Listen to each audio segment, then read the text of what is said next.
Okay, so now I'm going to talk a little bit about interest rates and about the money supply. Okay, so here we see, and you'll have a couple videos on this, but I want to explain it too. Here is what we call the graph of the money market.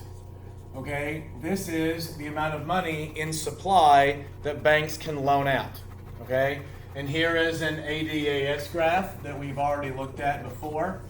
And we're going to talk about what happens when the Federal Reserve buys or sells bonds. Okay, so the Federal Reserve, and you've seen these videos, the Federal Reserve has just tons and tons and tons of money. It's our central bank, and it's our central bank, and banks can move money around so the Federal Reserve can make sure that banks have the money they need to loan out. That's how the money system works. That's how our fiscal or financial system works.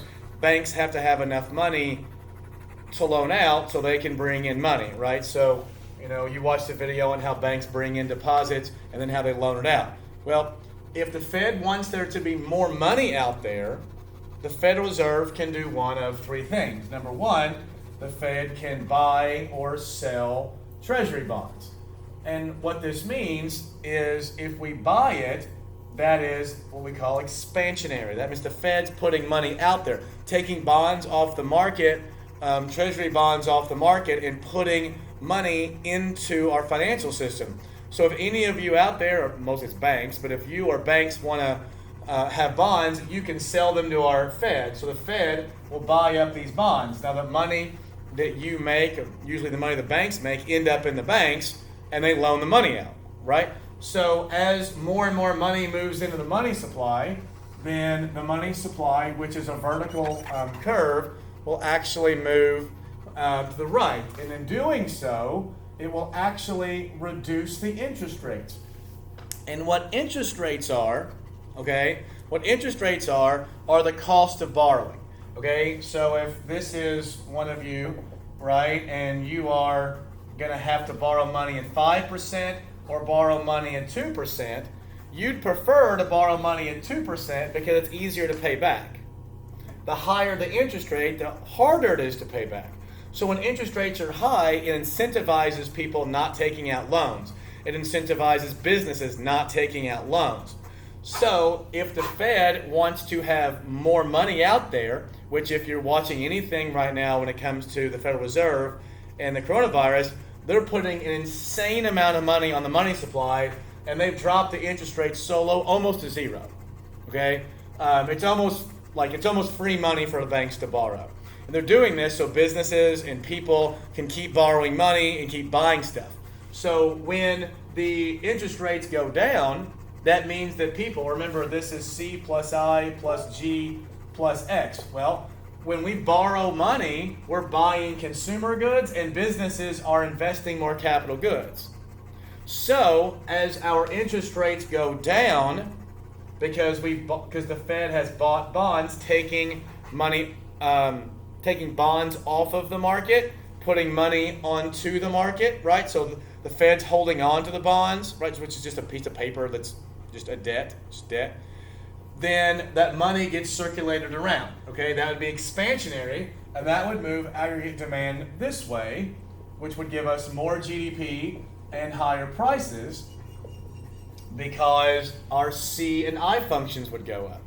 However, if the government really wants to contract, right, they would sell bonds. This would contract our economy, which would move the money supply this way, and it would raise interest rates, which would mean, I think you can see that, which would mean that it's less attractive to borrow money, meaning we're going to have less consumption and less investment, and that will move aggregate demand to the left, giving us higher unemployment and lower prices.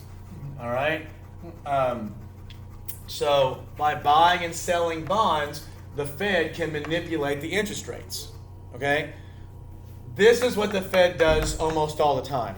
The Fed can also, what we do is called change the discount rate. Okay? You're going to have seen videos about this, but essentially the discount rate, all this is the interest rate that the Fed, our central bank, and you've seen videos about it, is the interest rate the Fed charges other banks. Okay? When the Fed wants to give money, when a bank needs money from the Fed will give that bank money so that they can loan it out to consumers, but they do charge the banks more money, and we call that rate the Fed charges banks the discount rate. Up here, this interest rate is more likely to be called the federal funds rate. The federal funds rate is the rate at which banks charge other banks. Okay?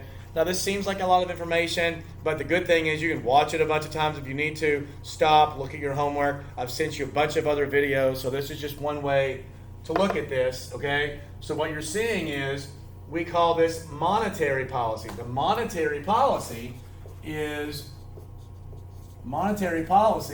how money markets and interest rates affect our economy. So you've learned about fiscal policy, where the government can raise or lower government spending or raise or lower taxes to affect consumption, and that will affect aggregate demand. But there's also what the banks can do, what the central bank can do, which is buying or selling bonds or raising or lowering the discount rate, right? If you lower the discount rate, that means that interest rates are lower, and that would be expansionary because banks would want to loan out more money because people want to take out more loans when interest rates are low. But if the Fed raises the discount rate, that would contract our economy because it would make it less desirable or less attractive to take out loans, which would mean less consumption and less private investment and less capital goods, right? So fiscal policy and monetary policy are really the two ways that outside bodies can influence the economy. And right now with the coronavirus, you're seeing both of these things work in overdrive, okay? Now the Federal Reserve will do stuff and it has an impact, although the impact tends to be down the line, whereas fiscal policy tends to affect quicker. So that is that. In the end, if you're watching this, I don't know when you're watching it, but this crisis will eventually get done, will get fixed, not because of monetary or fiscal policy. This will help us in the end. This will help us maybe try to get through it financially. But the way that we're going to end up getting rid of this is to get rid of the coronavirus, is to do what we can to stop the spread, to bend that curve, and then to lower the increasing rates until where it's manageable. And then eventually we'll have a vaccine for it in a year. But if we can keep that curve down and we can lower it, then these things will come in handy.